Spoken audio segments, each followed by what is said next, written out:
चलो, some application of trigonometry, ठीक है, सेम वही चैप्टर है, कोई नया नहीं है, एंगल वही आने वाले, सब वही है, वैल्यू भी वही है।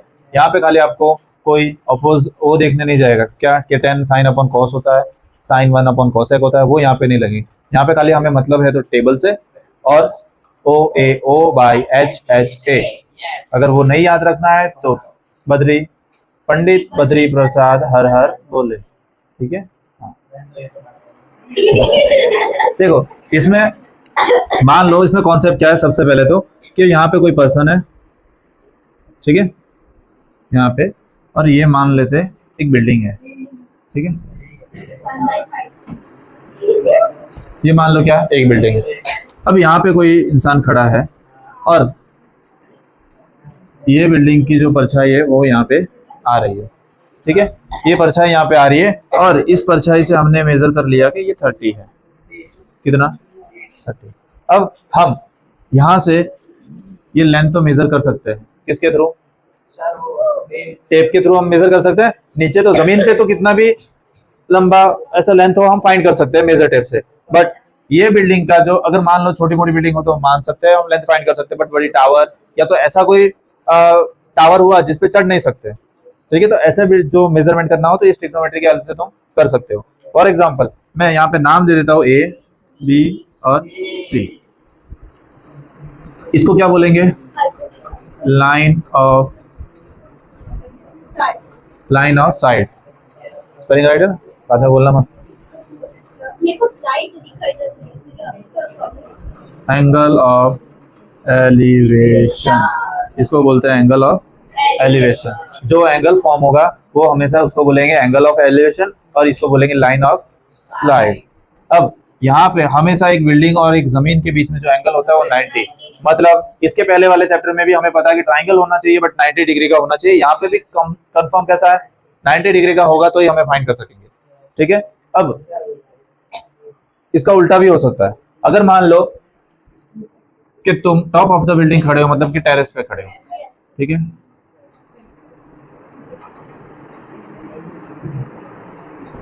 ठीक है, अब वहां से अगर कोई देख रहा है नीचे,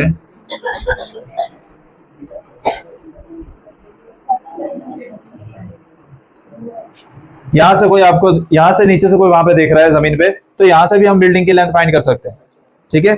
अब हमेशा जो ऑब्जेक्ट जो देखता है उसके हॉरिजॉन्टल में हमेशा जो एक लाइन होती है उसके रिस्पेक्ट में हम एंगल देखते हैं। फॉर एग्जांपल अगर कोई इंसान यहां से ऐसे सीधा देख रहा है तो कितनी ऊंचाई पे देख रहा है ऐसे, तो जो उसका हॉरिजॉन्टल एंगल होगा वहां से कितना ऊपर देख रहा है, ठीक है, तो उसके बीच के जो हॉरिजॉन्टल लाइन और वो जो जहां पे देख रहा है उस लाइन ऑफ स्लाइड के बीच में क्या होगा, जो एंगल बनेगा उस एंगल को हम एंगल ऑफ एलिवेशन बोलते हैं। बट यहाँ पे भी सेम, एक इंसान ऐसे खड़ा है, अब वो क्या देख रहा है, नीचे देख रहा है, अब उसका हॉरिजॉन्टल तो क्या होगा, ये वाला, ये उसका क्या होगा हॉरिजॉन्टल, और हमेशा ये हॉरिजॉन्टल इस ग्राउंड के कैसी होगी, पैरेलल होगी, समझ में आया, ये दोनों हमेशा चीजें पैरेलल होगी। अब यहाँ से वो नीचे देख रहा है, ठीक है, मतलब यहाँ से ऐसे देख रहा है तो इसके रिस्पेक्ट में जो एंगल बनेगा उसको एंगल क्या बोलेंगे, एंगल ऑफ, बराबर है, चलो इसको हम क्या बोलेंगे, angle of depression. Angle of depression से आप याद रख सकते हो कि ऐसा एंगल जो ऊपर से नीचे की तरह जा रहा है, ठीक है, समझ में आया। और हमेशा ये एंगल और यहां से ये एंगल दोनों कैसे होंगे, ये दोनों सेम होंगे हमेशा, क्योंकि z बनता है ना, alternate interior angle, parallel line होती है तो जहां पे z बनता है वहां पे एंगल सेम होते हैं, तो तुम यहां से मेजर करो या यहां से मेजर करो एक ही बात है। तो अगर आपको कोई डिप्रेशन वाला एंगल दिया है और आप यहां से ले रहे हो तो खाली वहां पे लिख देने का कि angle A is equal to angle C, ठीक है, और ब्रैकेट में क्या लिखने का, अल्टरनेट इंटीरियर एंगल, समझ में आया, ओके। तो ये चीज ये पूरे चैप्टर में याद रखने जैसी, समझ में आया। और दूसरा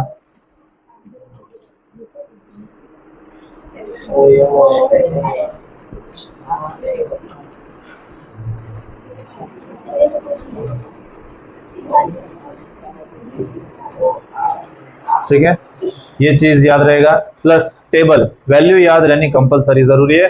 और इसमें भी जो मेन आएंगे, जो एंगल्स मेन आएंगे वो होंगे हमारे 30 और 60, और कभी कभी आ सकता है 45 रेयर, बाकी ये दो तो कंपलसरी इंपॉर्टेंट है, साइन कॉस टेन, ज्यादा का टेन, ज्यादा कर tan, ठीक है, इसकी वैल्यू याद रहनी चाहिए, वो भी tan 30 की और tan 60 की, बाकी सबकी भी रखनी है, बट पहले मेन जो होता है वो tan 30 और tan 60 की, जो कि √3 और 1/√3 होता है, ठीक है, और tan 45 की तो 1 होता है, पता ही है, समझ में आया। एग्जाम्पल 1 कि यहाँ पे क्या है, एक ये क्या है, टावर है। अब क्या बोला है कि जो टावर का फुट है उससे जो एंगल एलिवेशन हो रहा है कितना दूर गिर रहा है, 15 मीटर। तो यहाँ पे ये एंगल ऑफ एलिवेशन, ठीक है, जो कि इस टावर से कितना दूर है, ये टावर का क्या है, फुट है, यहाँ से ये जो डिस्टेंस है वो कितना है, 15 मीटर, ठीक है। और एंगल ऑफ एलिवेशन आपको गिवन है कितना है, 60, ठीक है। एंगल ऑफ एलिवेशन हमेशा नीचे ही आएगा, ऊपर नहीं आएगा, ठीक है। अब आपको ढूंढना है कि हाइट ऑफ द टावर, इसकी जो लेंथ है, ये मान लो ये टावर ए बी है और सी इसका डिस्टेंस है फुट से एलिवेशन तक, ठीक है। अब आपको ए बी की हाइट क्या करनी है, फाइंड करनी है। हमें क्या गिवन है, बेस गिवन है, एडजेसेंट या तो बेस गिवन है, हमें ये परपेंडिकुलर ढूंढना है, हमें इससे कोई लेना देना नहीं है, किससे, हाइपोटेनियस से कोई लेना देना नहीं है, मतलब हाइपोटेनियस जिस इसमें आता है वो सबको निकाल दो, परपेंडिकुलर और बेस एडजेसेंट मतलब दो में ही आता है, किसमें, tan और cot, तो कोई भी ले सकते हो आप, दोनों में आपको आंसर मिल जाएगा, ठीक है। तो सबसे पहले तो यहाँ पे tan 60 is equals to tan यानी क्या होता है, ऑपोजिट। देखो यहाँ से मैं देख रहा हूँ c के रिस्पेक्ट में, यहाँ से देखो पहले मैं c लिखता हूँ, tan c is equals to AB by BC। tan c कितना है, 60 है, और AB हमें फाइंड करना है, और BC कितना गिवन है, tan 60 कितना होता है, √3, तो यहाँ पे हो जाएगा √3 is equals to AB by 15।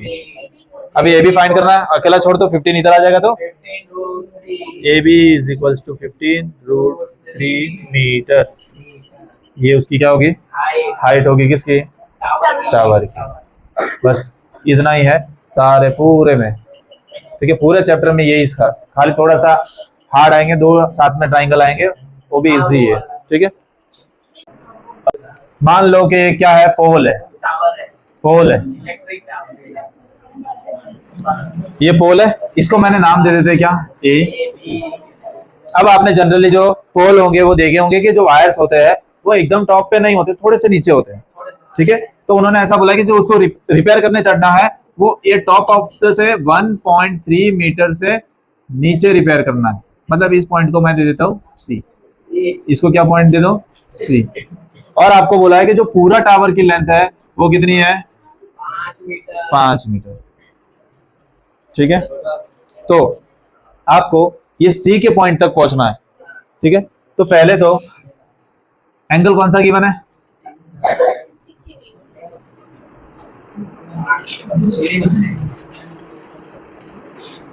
अब यहाँ पे आपको ये बोला है सबसे पहले तो कि ये आपको बोला है कि जो एंगल बनेगा वो कितना बनेगा, 60, ये आपको गिवन है। आपको ये फाइंड करना है कि कितने हाइट की वो लैडर चाहिए और उसको कितनी दूर रखनी पड़ेगी, इसको मैं दे देता हूँ क्या, डी, ठीक है। मतलब कि हमें सबसे पहले तो जो फाइंड करना पड़ेगा वो ये फाइंड करना पड़ेगा कि डी सी की लेंथ, सी डी की हाइट, और दूसरा सी डी को कितना दूर रखना है उस पोल से, ठीक है। तो सबसे पहले कौन सा ट्राइंगल लेंगे, एक ही तो ट्राइंगल है, ठीक है। देखो हमें ये वाला पार्ट नहीं चाहिए, तो हमें ये सी से बी की हाइट पहले फाइंड करनी पड़ेगी। तो C B is equals to A B minus A C, पूरे लेंथ में से मैं जो मेरे को ऊपर वाला पोर्शन पे नहीं पहुंचना है उतना पोर्शन मैं क्या कर देता हूँ, माइनस। तो 5 minus 1.3 is equals to 3.7 metre, मतलब ये हमें कितना मिला, एक साइड मिल गई, ओके। चलो कोई भी तुम फाइंड कर सकते हो, पहले चाहिए तुम सीडी पहले फाइंड करो तो हाइपोटेनियस वाला ले लेना, और अगर हाइपोटेनियस वाला बाद में फाइंड करना है तो तुम ये भी ले सकते हो। तो सबसे पहले मैं हाइपोटेनियस वाला फाइंड कर रहा हूँ, मुझे ये लेंथ से कोई लेना देना नहीं, मेरे को सीडी का क्या निकालना है, लेंथ निकालना है, तो ये और ये लेंगे।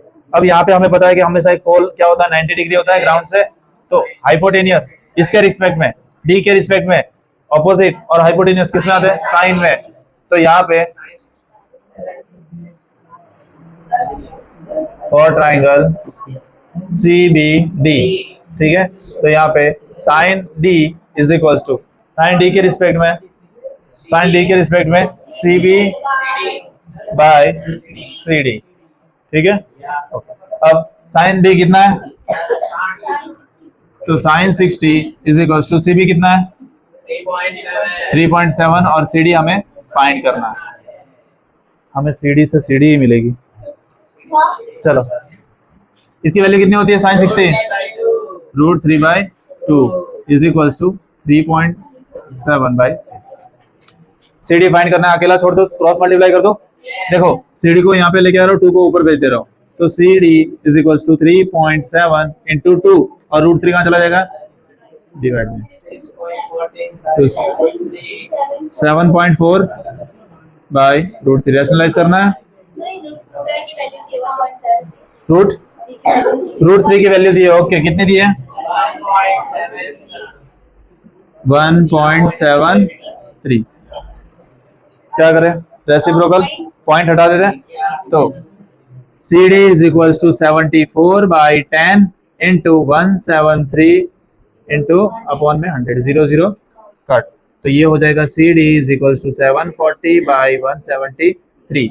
डिवाइड करोगे तो आंसर क्या आएगा, देखो यहाँ पे डिवाइड कर रहा हूँ 740 173 5 से करके देखो 173 5 3 15 5 7 36 5 5 और ये 8 ज्यादा हो रहा है 4 से 12 28 29 4 1 4 प्लस 2 62 मारूंगा एक समझ बचा कितना 8 48 वापिस 0 लगाएंगे, ठीक है, और पॉइंट लगाएंगे। अब 2 जा तो 173 2 जा 6 7 जा 14 3, तो ये हो जाएगा 2 3 46, ये हो जाएगा 7 10 4 3 1, ठीक है। अब ये होगा नहीं होगा 0 लगाएंगे 8 9, देखो 10 जा तो होगा 9 से करके देखते हैं 9 से करके देखते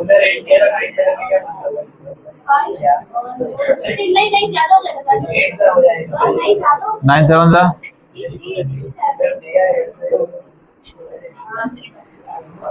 8 जा 8 3 जा 8 7 जा 8 1 जा 7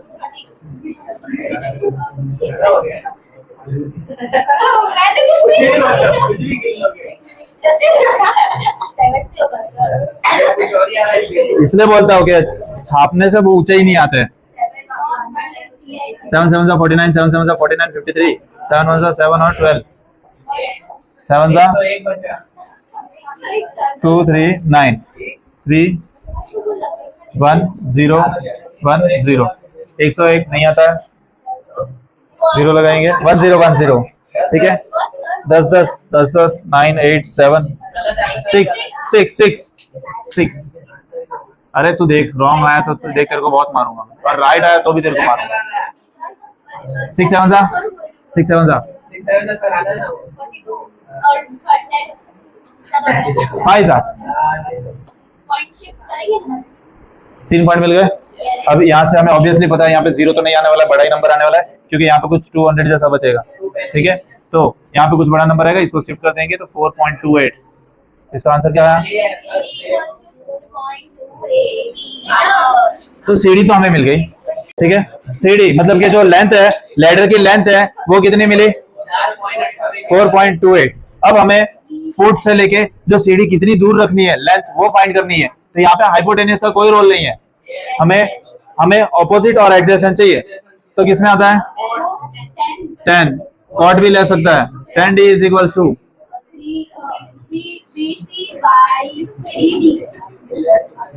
1060 इज इक्वल्स टू, ये कितना गिवन है 3.7/BD, ये कितना होता है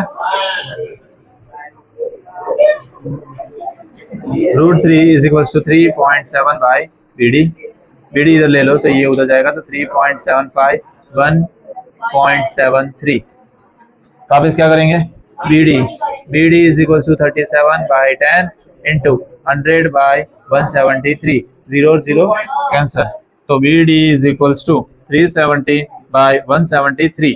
डिवाइड करते हैं इसको भी, 370 को 173 से डिवाइड करेंगे, 2 जा देखो ये रहा, 2 जा 346, बचेगा 10, 5, 4, 1, 0। ठीक है, पॉइंट लगाएंगे, 0 लगाएंगे, आएगा 6, 6, 6, 6, 6, 6, 6, 24। चलो पॉइंट लगाएंगे, 0 लगाएंगे, 2 जा 1 जा 73, बचेगा 3, 7, 0, 1, कितना बचा 6 और ये 0, 0 लगाएंगे, 5, 4 जा ये रहा, आपको मास्टर ताइन ताइन ताइन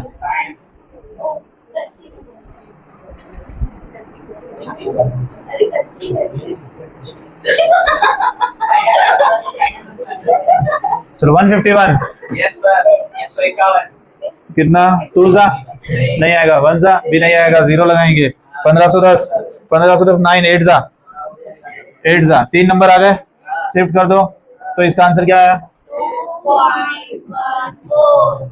मीटर।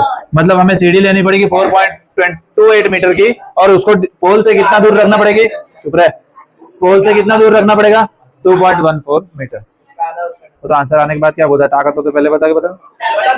एग्जाम्पल 3, अब यहाँ पे ऐसा बोला है कि एक चिमनी दी है, चिमनी यानी पता है ना क्या होता है, ऊपर से पता है फैक्ट्री होते हैं जो बड़े बड़े धुएं निकलते हैं एकदम ऊपर। ठीक है, तो मान लो ये एक ऑब्जर्वर है, तो यहाँ पे बोला कि चिमनी की हाइट फाइंड करनी है, चिमनी की हाइट और जो ऑब्जर्वर है उनके बीच का डिस्टेंस कितना है 28.5 मीटर, इतना वो चिमनी से दूर खड़ा है। ठीक है, अब ऑब्जर्वर एक इंसान है, ठीक है, तो ऑब्वियसली बात है ऑब्जर्वर की कुछ ना कुछ हाइट होगी जो कि 1.5 मीटर है, तो वो देख रहा है, मतलब उसकी क्या है आईज इधर होगी, तो यहाँ से एंगल बनेगा एंगल ऑफ एलिवेशन, और उसके एकदम परपेंडिकुलर जो होगा वो होगा क्या हॉरिजॉन्टल लेवल होगा उसका। ठीक है, अगर मैं ही किसी चीज को ऑब्जर्व कर रहा हूँ, ठीक है, मैं किसी चीज को ऑब्जर्व कर रहा हूँ, तो यहाँ से ये हॉरिजॉन्टल लेवल नहीं होगा, लेवल कौन सा होगा, ये मेरा आई से जो एकदम परपेंडिकुलर है वो, तो यहाँ से मेरा एंगल क्या बनेगा, जो भी बनेगा एंगल एलिवेशन यहाँ से बनेगा। तो मान लेते हैं ये उसका हॉरिजॉन्टल लेंथ है और यहाँ से एक एंगल बन रहा है एंगल ऑफ 45। तो हमें सबसे पहले तो, और एक चीज ये बोल देता हूँ कि जो बी का जो डिस्टेंस है वो 28.5 मीटर है, तो अब उसके पैरों से चिमनी का डिस्टेंस और उसके आंखों से चिमनी का डिस्टेंस सेम होगा क्या अलग अलग होगा, सेम ही होगा ना, उसकी आंखें 2 फुट पीछे तो नहीं है ना कि 2 फुट पैर आगे नहीं है ना, तो ये डिस्टेंस इक्वल होगा किसके डी ई से, मतलब कि ये भी कितना होगा 28.5 मीटर। ठीक है, अब हमें ये पूरा ए बी फाइंड करना है, ए बी फाइंड करने से यहाँ से तो कोई एंगल नहीं बन रहा है, इससे अच्छा पहले क्या करूँ, ये ट्राइंगल ले लो, ये ट्राइंगल से मेरे को ए ई मिल जाएगा, और ए ई मिलने के बाद ये जो ऑब्जर्वर की जो डी सी है उतना ही हाइट ये होगा, क्योंकि दो लाइन कैसी है पैरेलल है। ठीक है, ये और उसके दोनों लाइन पैरेलल है, तो जी इधर सी डी का डिस्टेंस होगा वही भी इधर कितना होगा 1.5 मीटर, ये भी इतना होगा, हमें ये निकाल देना। तो फॉर ट्राइंगल यहाँ पे लिख दो कि C D is equals to B E is equals to 1.5 metre. अब मैं ट्राइंगल ले रहा हूँ फॉर ट्राइंगल, कौन सा ट्राइंगल ए ई टी, ठीक है, ये वाला ट्राइंगल ले रहा हूँ। तो यहाँ पे हमें ये हाइट ढूंढनी है, हाइपोटेन्यूज से कोई लेना देना नहीं, हाइपोटेन्यूज से कोई लेना देना नहीं, मतलब 10, तो 10 45 इज इक्वल्स टू 10 45 है इज इक्वल्स टू क्या होता है ऑपोजिट बाय, तो ऑपोजिट ए ई बाय एडजेसेंट कौन सा है डी ई। ठीक है, 10 45 की वैल्यू क्या होती है 1 होती है, तो 1 ए ई कितना है हमें फाइंड करना है, और डी ई कितना है ए ई फाइंड करना है, उसको वहां पे भेज दो, तो यहाँ पे डिवाइड में वहां पे जाएगा तो मल्टीप्लाई, तो हमें ए ई कितना मिला 28.5। अब मेरे को चिमनी की यहाँ तक ही हाइट मिली है कितनी 28.5 मीटर, चिमनी की पूरी हाइट फाइंड करनी है, तो A B is equals to A B पूरे किससे बना है ए ई से प्लस बी ई से या ई बी से, ये दोनों कितने होंगे 28.5 प्लस 1.5, तो कितना होगा 30 मीटर, मतलब जो चिमनी की हाइट है वो कितनी है 30 मीटर। ठीक है, समझ में आया, आगे बढ़ते हैं। From a point P to the ground, मतलब P एक ऑब्जर्व मान लो यहाँ से लगा ग्राउंड पे, the angle of elevation of a top of the 10 metre tall building, ठीक है, एट एंगल 330। अब ये जो है ये ए बी क्या है, मान लो एक बिल्डिंग है, ठीक है।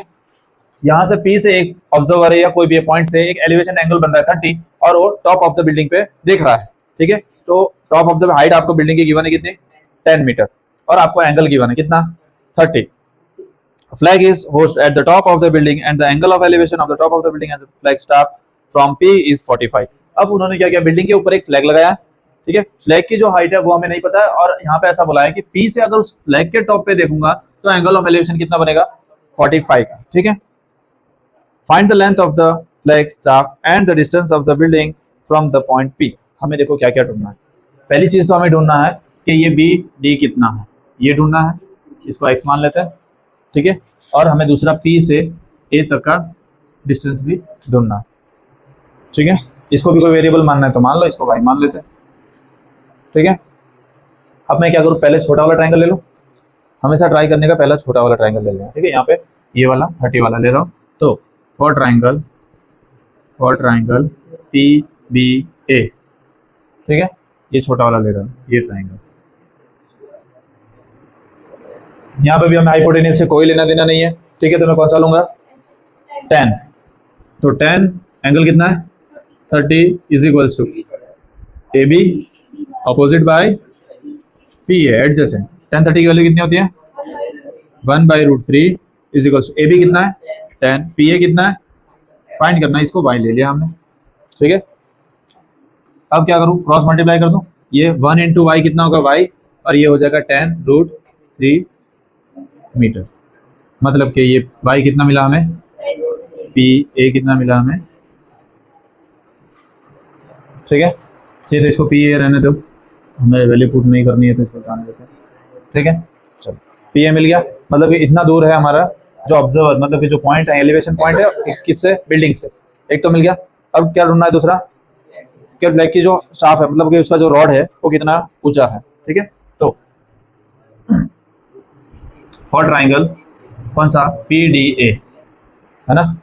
अब ये लाइन को मान लो ये नहीं है, इसको मान लो हटा दो, ये वाला ट्राइंगल पूरा ले रहा हूँ, ठीक है। तो यहाँ पे भी हमें हाइपोटेन्यूज से कोई लेना देना नहीं है, ठीक है। तो यहाँ पे क्या मिलेगा हमें, 1045 is equals to A D by A P. 1045 की वैल्यू कितनी होती है, 1 होती है। एडी कितना, एडी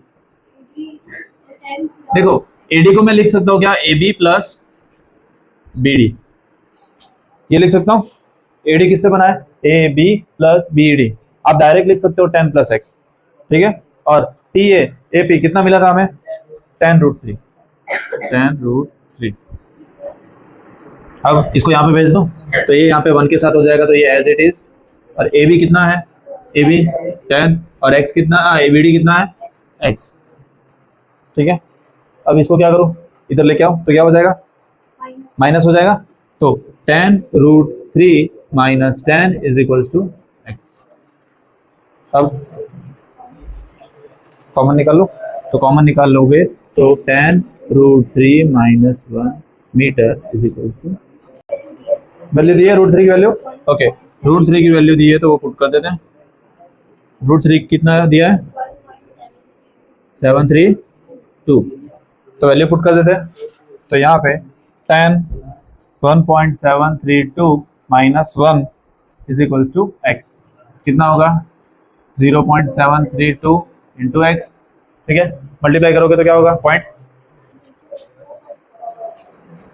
इधर 7.32। अच्छा एक चीज बता, मल्टीप्लाई करने पर तेरे पास चीज कम होगी कि ज्यादा होगी, ज्यादा होगी। तो इतना तो पता चल जाएगा कि 10 मल्टीप्लाई हो रहा है, मतलब एक पॉइंट शिफ्ट होगा। अभी अगर पॉइंट में इधर शिफ्ट करूं तो ये ज्यादा है कि ये ज्यादा है, नीचे वाला ज्यादा है, ऊपर वाला ज्यादा है ना, तो मतलब ये तो कम मिला हमें ज्यादा चाहिए, तो पॉइंट मेरे को ये साइड शिफ्ट करना पड़ेगा। तो ये आएगा 7.32 मीटर, समझ में आया।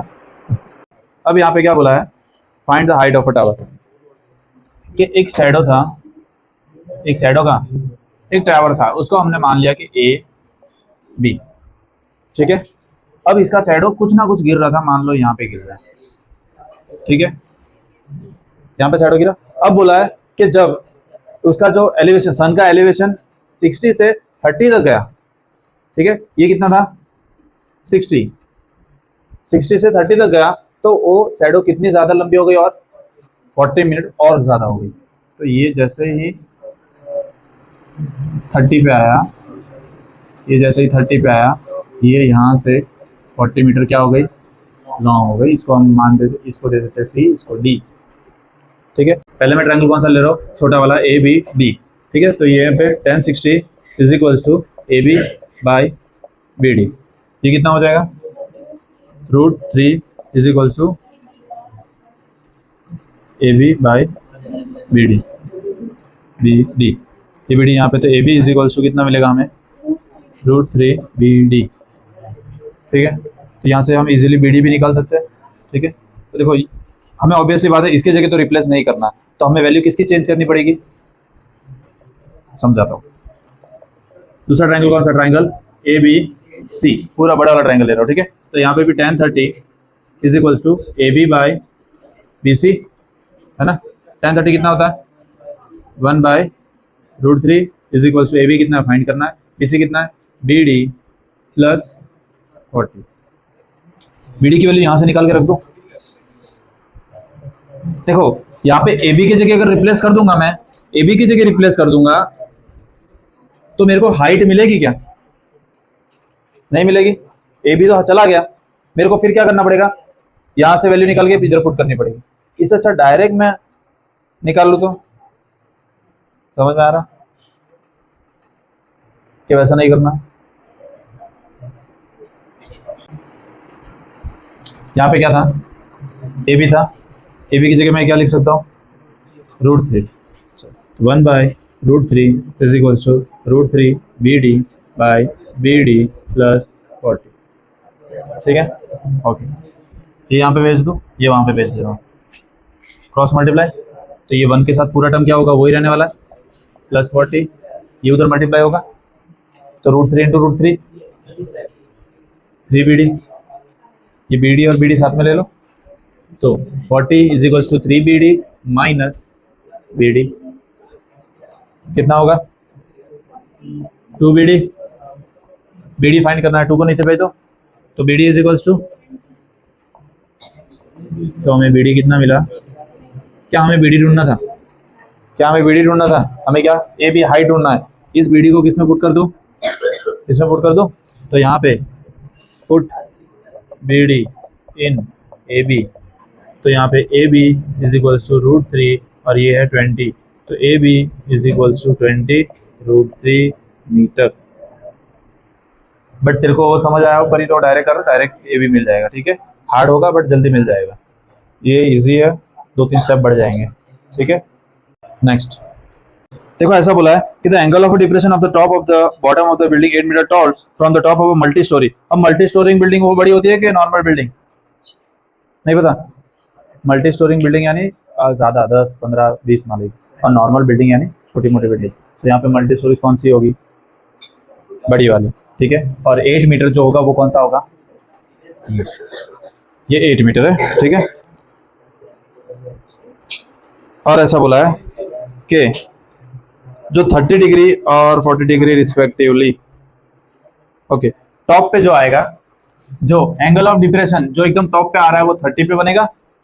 ठीक है, और वही बिल्डिंग पे बॉटम में क्या बनेगा, 45। अब सी हम ध्यान से ऐसे देख कि अगर ये मेरा हॉरिजॉन्टल लाइन है, ठीक है, ये यहाँ पे मैं खड़ा हूँ, अगर मेरे से कोई छोटी हाइट वाला है, ठीक है, अगर जैसे कि अगर उसके फेस को देखूंगा तो ऐसे देखूंगा, ठीक है, मतलब मेरे को कम झुकना पड़ रहा है, कम मुंडी नीचे करना पड़ रहा है, बट पैर को देखूंगा तो ज्यादा झुकना। तो यहाँ पे देख, यहाँ पे उसके फेस पे देखना बिल्डिंग के, तो मेरे को एंगल कितना बनाना पड़ रहा है, 30 का ही कम, बट उसके बॉटम में देख रहा हूँ तो कितना, 45। ठीक है, अब ढूंढना क्या है, भी बंद कर दी मैंने तो, किसकी, find the height of the multi storage building and the distance between the two building. ठीक है, ये बड़ी वाली सी पी की पूरी हाइट ढूंढनी है और ए सी की बीच की हाइट ढूंढनी है कि दोनों बिल्डिंग के कितना डिस्टेंस। सिचुएशन समझ में आया कैसा है, एक बड़ी बिल्डिंग है, मान लो सनराइज मान लो, ठीक है, और ये घर मान लो। अब अगर सनराइज के टेरेस पे से तू इस टेरेस पे देखेगा तो तेरे को ऐसा सीधा दिख जाएगा, बट गेट पे देखेगा तो तेरे को नीचे झुकना पड़ेगा। तो मतलब एंगल किस पे ज्यादा बनेगा, गेट पे के टेरेस पे, गेट पे, तो ये एंगल कौन सा है 45, ये कौन सा है 30। अब मैंने ये बता दिया कि भाई जो मेरा जो घर है, ये जो घर है वो 8 है, तो यहाँ से बिल्डिंग की हाइट निकाल सकता है और ये दूरी भी निकाल सकता है, ठीक है। तो सबसे पहले तो यहाँ पे भी क्या करेंगे हम, कौन सा ट्राइंगल ले, छोटा वाला ऊपर वाला ले लेते हैं, ठीक है। तो देखो ये पहले तो लिख देते हैं, देखो A B is equals to C D is equals to 8 metre, ठीक है, क्योंकि ये दो लाइन कैसी है पैरेलल, तो उनके बीच का डिस्टेंस सेम होने वाला है, ठीक है। दूसरा एंगल क्यू पी बी कितना है, क्यू पी बी कितना है 30, इसके इक्वल होगा P B D, angle P B D is equals to 30, क्यों अल्टरनेट इंटीरियर, ठीक है ना, जेड बन रहा है। सेम उसी तरह से अब 45 वाला क्यू पी ए इक्वल होगा किसके, एंगल पी ए सी 45, मतलब ये मिलेगा मेरे को 30 और ये मिलेगा मेरे को 45, ठीक है। यहाँ पे भी सेम अल्टरनेट इंटीरियर एंगल। अब यहाँ पे हम सारे इक्वल चीज लिख दिए, अब हम फाइंड कर सकते हैं। तो पहले मैं ट्राइंगल छोटा वाला ले रहा हूँ, ऊपर वाला ट्राइंगल कौन सा पी बी डी, ठीक है, पी बी डी ऊपर वाला ये वाला ट्राइंगल। यहाँ पे एंगल कितना है 30, हमें हाइपोटेन्यूज से कोई लेना देना नहीं है, हमें बेस और उससे लेना देना है, तो ये हो जाएगा tan 30, tan 30 is equals to P D upon B D. tan 30 कितना होता है 1/√3 is equals to P D by B D, कुछ नहीं गिवन है ना ही पी डी गिवन है ना ही बी डी गिवन है, ठीक है। क्रॉस मल्टीप्लाई करते हैं तो बी डी और उधर, तो B D is equals to √3 P D, okay. चलो अब दूसरा ट्राइंगल लेते हैं, और ट्राइंगल कौन सा वाला, कौन सा triangle P A C, very good, triangle P A C. तो यहाँ पे भी हमें हाइपोटेन्यूज से कोई लेना देना नहीं है, तो यहाँ पे भी triangle tan 45 is equals to P C by A C. tan 45 कितना होता है 1 is equal to P C कितना है, देखो पी सी कितना P D plus D C upon A C, ठीक है। ए सी को उधर भेज दूँ, देखो यहाँ पे ध्यान देना, ए सी को मैं यहाँ पे भेज रहा हूँ, तो A C is equal to P D हमें नहीं गिवन है, सी डी तो गिवन है ना, कितना है 8, ये हो जाएगा 8। क्या करें, बी डी कहा गया, ए सी और बी डी, ये बी डी और ये ए सी भी क्या होंगे, यहाँ पे भी लिख देना ए सी और बी डी दोनों कैसे होंगे, इक्वल होंगे ना, क्योंकि मेरे पहले ही बोला था मेरे पैरों से उस दीवार तक का डिस्टेंस और मेरे आंखों से दीवार तक का डिस्टेंस अलग अलग होगा, नहीं सेम होगा ना, तो ये दोनों भी सेम है, तो बी डी के इक्वल जो होगा वो ही सी डी के इक्वल होगा। तो from 1 and 2 root P D is equals to P D plus 8, ठीक है। अब क्या करें, इस पी डी को इधर लेके आओ, तो √3 P D minus P D is equals to 8, common निकाल लेते हैं पी डी, यहाँ पे बचा √3 minus 1 upon is equals to 8, नीचे भेज दो, √3 की वैल्यू क्यों है, तो 8 अपॉन √3 माइनस 1, ये हमें पी डी की वैल्यू मिली, ठीक है, किसके पी डी की, बट रैशनलाइज करना पड़ेगा, तो इसको क्या करेंगे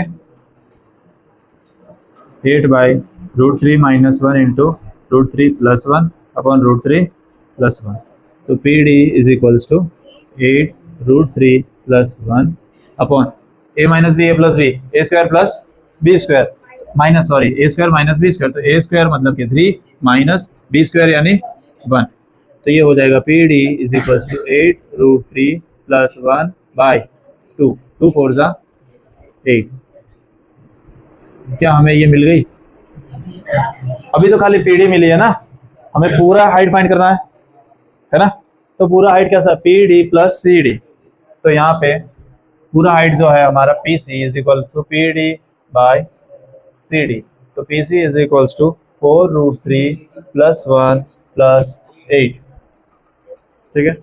अब 4 कॉमन, ये 4 को अंदर मल्टीप्लाई कर दो,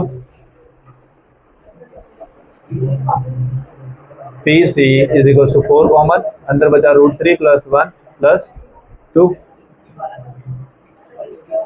ये दोनों मल्टीप्लाई वाला करूं, चलो तो वो कर देता हूँ। देखो समझ आया ना दोनों, ओके। ये 4 हो जाएगा कितना, 4√3, ये हो जाएगा कितना 4, और ये 8 इधर चल ही रहा है। P C is equals to 4√3 plus plus plus 4 plus 8, ये दोनों में से क्या कॉमन आ रहा है, 4 कॉमन निकाल लो, यहाँ पे बचा √3 और 4 के टेबल में 12 का पता है 3 सर, ओके। तो ये इतना मीटर उसकी हाइट है। अब हमें क्या ढूंढना है, डिस्टेंस ढूंढना है ना, बीडी। बीडी मिला कहीं पे हमें, ओके। यहाँ पे पुट कर दो डिस्टेंस बिटवीन 2 बिल्डिंग, कौन सा है, बीडी ना। तो बीडी इज इक्वल टू क्या है, √3 पीडी। पीडी की वैल्यू कितनी थी, ये रही, तो यहाँ पे √3 इंटू 4 ब्रैकेट में 3 प्लस 1, तो B D is equal to √3 4, इसको पहले अंदर मल्टीप्लाई करते थे, 4√3 प्लस 4, ठीक है, इसको अंदर मल्टीप्लाई कर दिया है ना। तो ये बी डी √3 इंटू √3 3, तो 4 इंटू 3 4√3 हो जाएगा, ठीक है। तो यहाँ से 4 क्या कर दो, कॉमन निकाल लो, तो 3 प्लस यही आ रहा है, ठीक है। ये हमारा क्या हो जाएगा, चलो यहाँ पे ध्यान, मान लो यहाँ पे एक ब्रिज है, ठीक है, यहाँ पे ध्यान। From a point on the bridge cross a river, the angle of a depression the bank of opposite side of the river are 30 and 45। मान लो तुम ब्रिज के एक कहीं पे साइड पे हो, ठीक है, और वहां से एक कोने पे नीचे पानी में देख रहे हो, एकदम किनारे पे, तो वहां पे जो एंगल बन रहा है, एंगल ऑफ डिप्रेशन, ऊपर से नीचे देख रहे हो, डिप्रेशन यानी ऊपर से नीचे देखना, ठीक है। तो यहाँ से तुम देख रहे हो तो 45 बन रहा है, क्योंकि वो किनारा तुम्हारा कैसा है, पास में है, बाकी किनारा तुमसे दूर है, तो वहां पे आप देख रहे हो, तो वहां पे क्या बन रहा है 30, ठीक है, एक एंगल 45 का, एक एंगल 30 का। If the bridge is at the height of 3 metre from the bank, find the width of the river. आपको ये बोला है कि ये जो हाइट है वो क्या है, 3 मीटर है, ठीक है। आपको ये ए और बी, मतलब कि ये नदी जो है वो कितनी चौड़ी है, वो आपको फाइंड करना है। तो यहाँ पे z बन रहा है, यहाँ पे z बन रहा है, तो ये भी कितना होगा 30। तो पहले तो वो लिख लेते हैं, angle A is equal to 30, direct लिख दो ऑल्टरनेट इंटीरियर एंगल, ठीक है। दूसरा यहाँ पे भी z बन रहा है, तो ये भी कितना होगा 45, तो angle B is equal to 45, यहाँ पे भी लिख दो क्या, ऑल्टरनेट इंटीरियर एंगल। अब यहाँ पे कोई भी हमें ये लेंथ फाइंड करनी है और एक ये फाइंड करनी है, दोनों को बाद में क्या कर देंगे, प्लस कर देंगे। तो पहले मैं ट्राइंगल ले रहा हूँ, कौन सा, फॉर ट्राइंगल APD, ठीक है, ये वाला APD। हमें हाइपोटेन्यूज से कोई लेना देना नहीं है, तो यहाँ पे क्या निकलेंगे, tan 30 is equal to PD by AD। tan 30 कितना होता है 1/√3, PD कितना है 3, AD हमें फाइंड करना है, क्रॉस मल्टीप्लाई कर देते हैं, तो AD is equal to 3√3 metre. ये कितना आया 3√3। हमें रिवर का अभी तो कुछ पार्ट मिला है, कुछ पार्ट अभी बाकी है, ठीक है। तो दूसरा ट्राइंगल लेंगे, for triangle PBD, angle tan 45 is equal to, हमें वापस हाइपोटेन्यूज से कोई लेना देना है, PD बाय BD। tan 45 कितना था शिवम 1, PD कितना है 3, और BD फाइंड करना है, क्रॉस मल्टीप्लाई, तो BD is equal to 3 metre. अब ये पार्ट भी मिल गया, AB फाइंड करते हैं, तो AB कितना होता है AD प्लस BD, तो AD कितना है 3√3 और BD 3, क्या करें 3 को कॉमन निकाल लेते हो, तो 3√3 प्लस 1 मीटर, ठीक है।